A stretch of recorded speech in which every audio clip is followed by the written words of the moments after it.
Hey guys, I'm going to bring you a quick tournament report from this weekend. It was two big tournaments, that being the Edison IRL in Fullerton, California, and a PS5 tournament just down the road in Fontana, California. For the event, I played the same deck that I've been playing in the not the RBET tournaments, the War League tournaments. Kind of testing a few different things. And we'll just get right into it.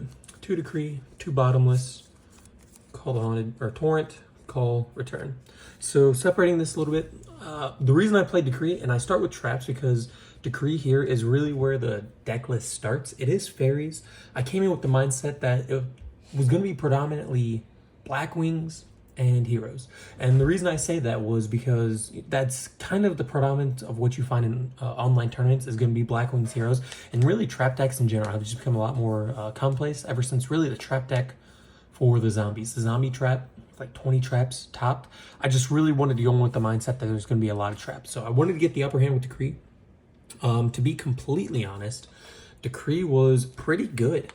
An overall 12 rounds, so I went 3-3 both days. Only lost in game 3 of the last round both times.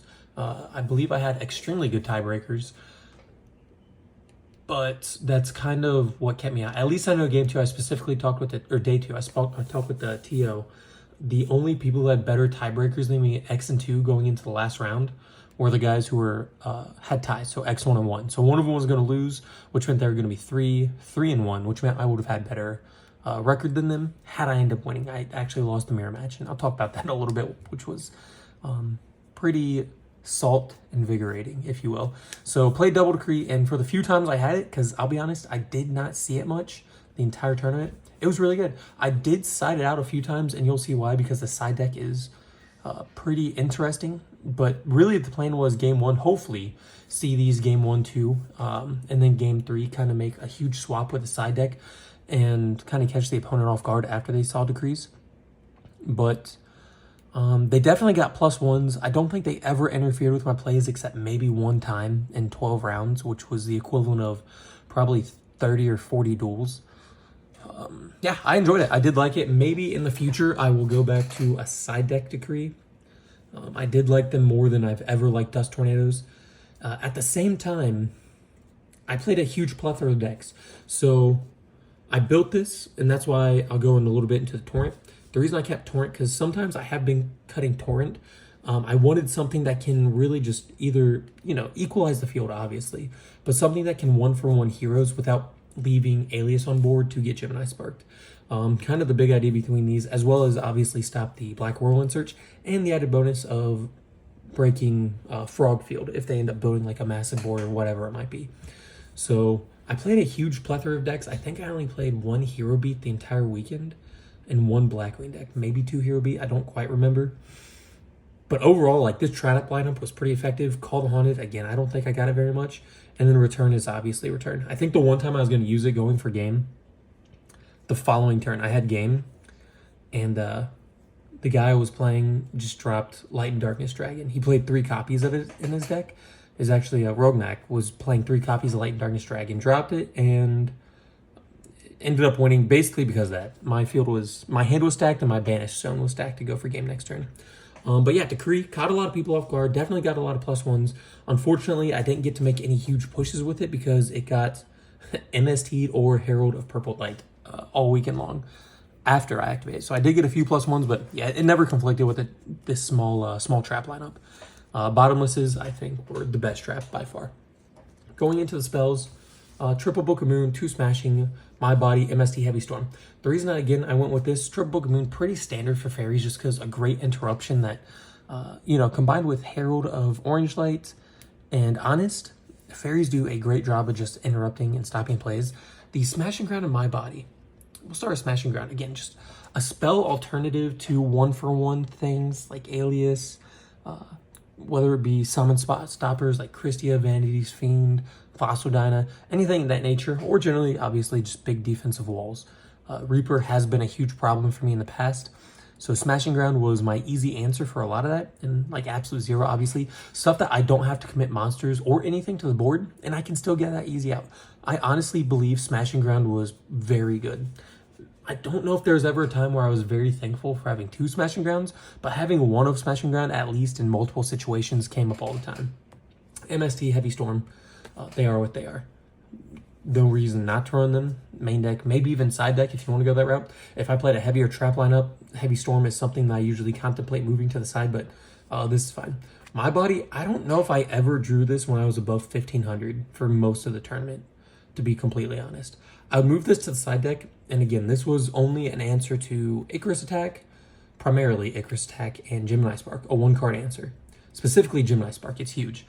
The problem was the one time that I drew earlier where it was going to be extremely effective was I had this, and I play Cyber Dragon. I had this set with a Cyber Dragon on my board, and my opponent summoned Dark Arm Dragon. Instead of going after the monster like everyone does 10 out of 10 times, he destroyed my set card. And that's only because he also had Brain Control in hand, and then he OTK'd me. So that was pretty unfortunate. Game 2, I ended up winning that, and then Game 3, he OTK'd me again with Dark Arm Dragon, and also having Return set. So spell lineup, I actually really like this. I think triple Book of Moon, probably still the way, but I was drawing a lot of Book of Moon. I mean, almost like too many Book of Moons, to be completely honest. Smashing Ground is really good. Might drop down to 1 copy. My body, either move it to the side deck or don't play it at all. Just because, again, the variety of matchups I played were just immense. In 12 rounds, I played 10, maybe 11 different decks, maybe more. But I did, overall, I enjoyed the spell lineup. And I'll put this now. The deck drew extremely well, which is going to kind of conflict with what I'm about to say. But a pretty standard line of 6 Recruiters, 3 Herald, 3 Warrior Lady. So nothing special there. I will move these Recruiters, keep those in mind. Just off to the side, keep those Recruiters in mind with the 6 of them. Because like I said, overall the deck drew relatively well, but some things did happen. I played 2 Christia, 2 Honest, 2 Cyber Dragon, 2 Thunder King, and then 2 Alchemist. So this stuff's pretty standard. I've always liked those. I've explained it many times past. Cyber Dragon is something that I'll talk about a little bit. Because these kind of go inside of with the 1-ofs I'm playing. Trag and Grand Mole. And then I also play free, no explanation there. So the reason I started with the traps was because I started with Royal Decree. When I was building this deck, the idea of starting with Royal Decree, like I said, was how can I build something from Royal Decree up? I'm a firm believer that if Royal Decree is activated, any one of these cards becomes significantly better. Specifically these 3, being able to just beat over basically everything. Trag is something that is, you know, the optional special summon in a deck that is extremely monster heavy. I had the extra room for 1 more card, whether it be any card of my choice. I chose Grand Mole because this card in combination with Cyber Dragon and Christia is extremely powerful. This card just outs a lot of synchros that I could potentially have troubles with, namely things like Revived King obviously causes a lot of trouble, being able to negate all my Recruiters, things of that nature. Cyber Dragons, as a 2-of, I think I drew them too much. As a 1-of, I think I really would have enjoyed Cyber Dragon if I played a single copy. 2-of, I believe I did see them too much. 1-of, I think would have been just right. Trag never really came into play, to be honest. If you think forward to like plant format, the idea that Trag is extremely effective because you can just kind of summon it, you know, really whenever, get a lot of value out of it by stealing stuff, even though they have Effect Veiler in that format. For some reason, while we don't have Effect Veiler, Trag feels much more underwhelming. In a deck where I have Decree, I usually find cards piling up a lot more in my hand. So you would think Trag is typically going to be a lot higher in attack. However, I never found a good opportunity while I did have Trag in hand, except for the one that comes to mind is specifically my last round. It was very unfortunate how it played out. I don't want to relive it. But the guy it felt like he had 8 cards in hand at all times. Every time I asked him, he had no less than 5 cards. Most time he had 6 or 7 cards because it was a fairy mirror match. He had Recruiters every game. And that's something I'll talk about a little bit, which was just kind of an unfortunate part of my experience. But the one time I did want to use Trag's effect to steal his monster to be able to go for game, he had the Herald of Orange Light. So it ended up destroying Trag, and I lost because of it. In the next game, I can't convey in words how that game played out, but he top decked a DD Warrior Lady to out my Christia, and then summoned his own Christia, and I lost because of it.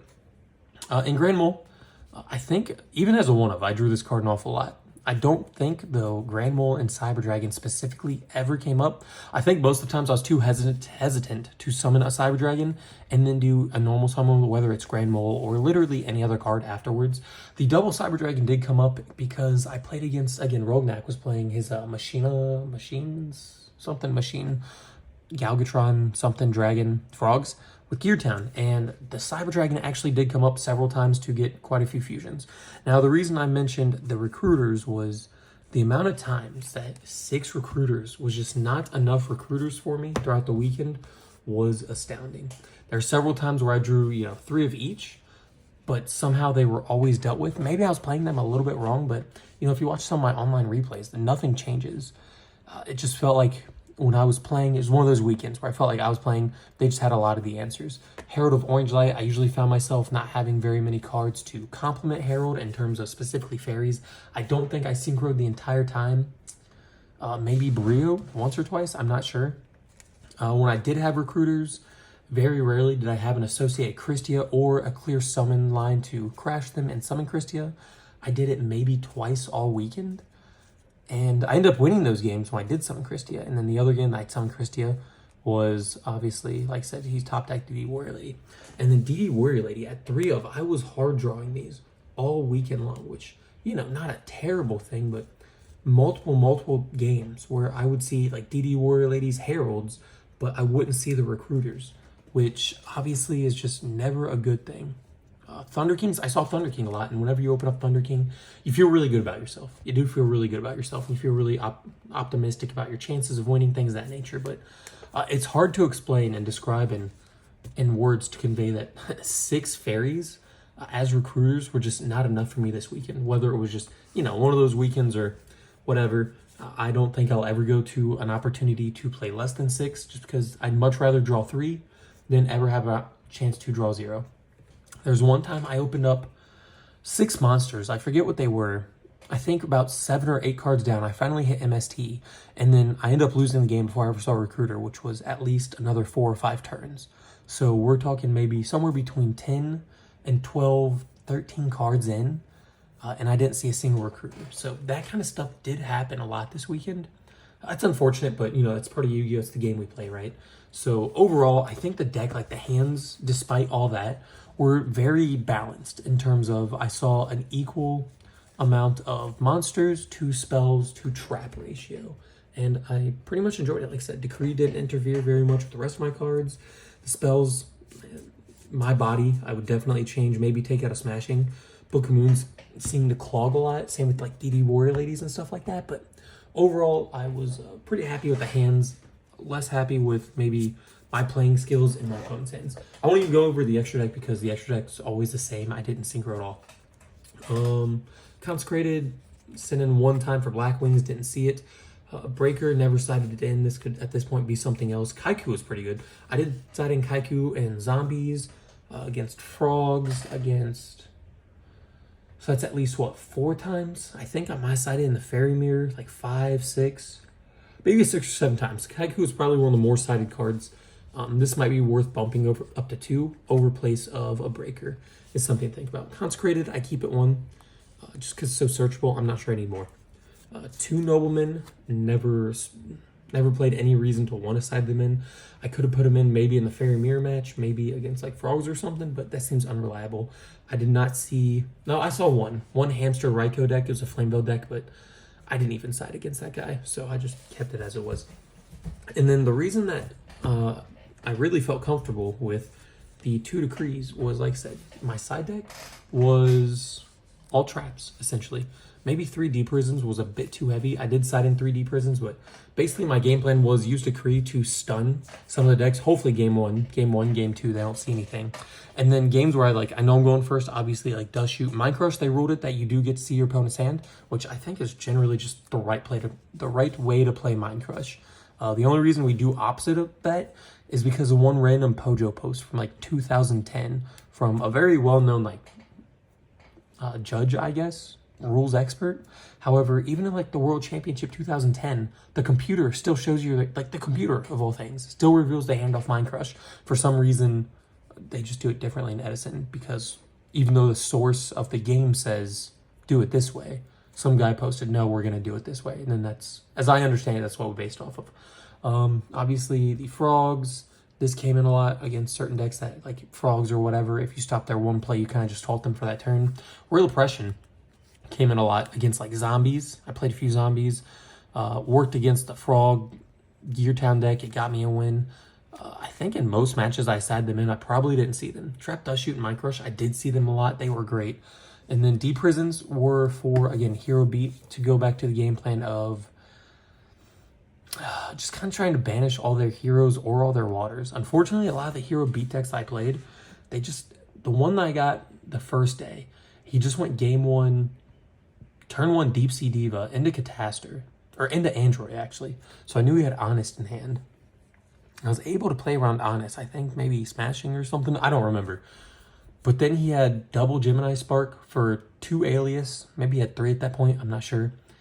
And then he had 2 Hero Blasts. So every single time I would make a play, he was either 1 for 1-ing my recruiters, or he was getting a +1 from the Hero Blast. So, you know, I very quickly ran out of monsters. Just, that's 4 monsters right there, essentially. So I very quickly ran out of monsters in that matchup. I just couldn't keep up. And then he hit Future Fusion, and it was just game over from there. He brought out 2 Absolute Zeros by that point. And to seal the deal, he used, like, I think a 3rd Miracle Fusion, maybe? Maybe it was the 2nd, I'm not sure. To fuse away the 1st, which blew up my field, and then he just attacked for game. In the first game, he had double Miracle Fusion, and I couldn't keep up. So I got OTK'd quite a bit. That was unfortunate. So maybe Royal Oppression main deck is the play. I remember I said the zombie player, it was actually Fitz from Crow's Nest. Found out he's pretty local. He showed up. So he OTK'd me 2 games in a row. Royal Oppression would have been obviously incredible. Overall, I really did like the deck list. I think there'd be very, very few minor changes, but in another world where I don't make the minor changes and I play the tournament again, a lot of the rules just come out in my favor and I end up doing, you know, 4-2 or 5-1 and I end up topping. It's just, it felt like the game threes, a lot of the duels just didn't rule in my favor, whether it be, you know, through my misplays or just general game state and hand leading me in that direction. But again, it was a great time. I enjoyed the weekend. Ended up meeting a lot of the Edison players that, you know, I talked to on the Discord, be it who was there, Beast Mode. I played Card Path on the first day. That was a lot of fun to see him. Met Rognak. I've known Rognak for a decent amount of time. So finally met him in person. Met, what is it, Cameron Saunders in person. And I think a few others that, like I said, Fitz and some other folks. So that was pretty cool. Good meeting everyone, if anyone actually is watching this. And definitely made a few trades. Like, I picked up this TP4 Decree. So I'm looking for 1 more of these. And I was able to get it via trades, so I didn't have to pay anything. And if I did pay, I was able to get the money back. But anyways, that's my quick rundown. Only 17 minutes. Only 17 minutes. Thank you guys so much for watching. Have a wonderful day. I'll talk to you later. Bye.